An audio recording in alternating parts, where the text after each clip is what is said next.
The upcoming 2026 World Cup is a massive international logistics beta test that is dressed up as a global soccer tournament. For the first time, three nations, the United States, Canada, and Mexico, are coordinating to host matches across 16 separate cities. This chart shows the newly expanded schedule. 48 national teams will play 104 matches over a 39-day window. Managing the borders and daily movements of an expected 6.5 million fans requires an initial capital investment of $13.9 billion, which raises an obvious question.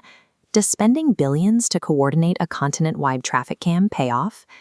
Economists view that initial $13.9 billion as a financial shock, a localized injection of cash that activates a global supply chain. This diagram breaks down where that money comes from. Over half, $7.5 billion, comes from tourists. The rest splits between FIFA at 27%, host cities at 13%, and infrastructure at 6%. Because international travelers supply the vast majority of the capital, ensuring they can move smoothly and safely between borders and stadiums is the single most critical dependency for the entire operation. This creates a massive operational headache. Authorities have to secure high-profile targets without creating physical bottlenecks that would slow down the lucrative flow of 6.5 million visitors. To maintain that velocity, the TSA is rolling out advanced checkpoint technologies like these AI-driven computed tomography scanners and touchless ID systems for hands-free verification.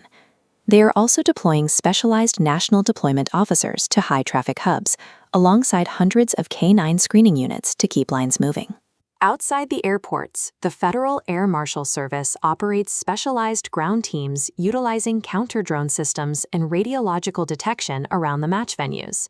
This high-tech security apparatus acts as the physical infrastructure required to safely process and inject that $7.5 billion of tourist capital into the local economy.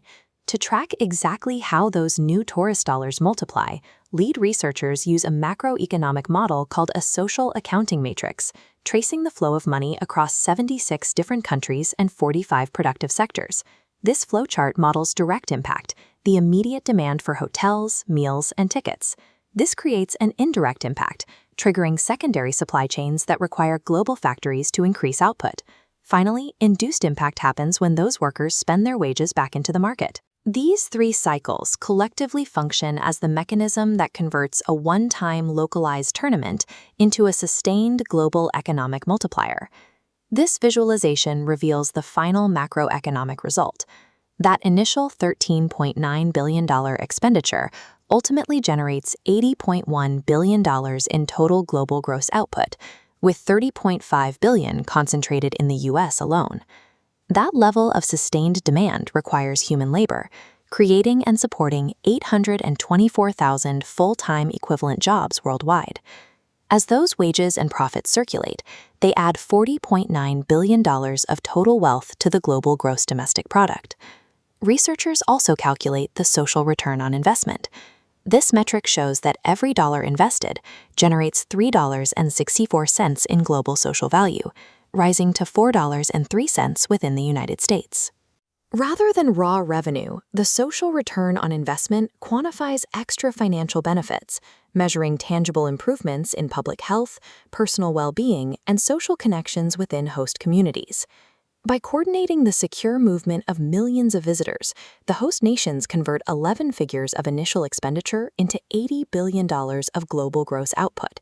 At this scale, the tournament functions as a targeted, multinational economic stimulus.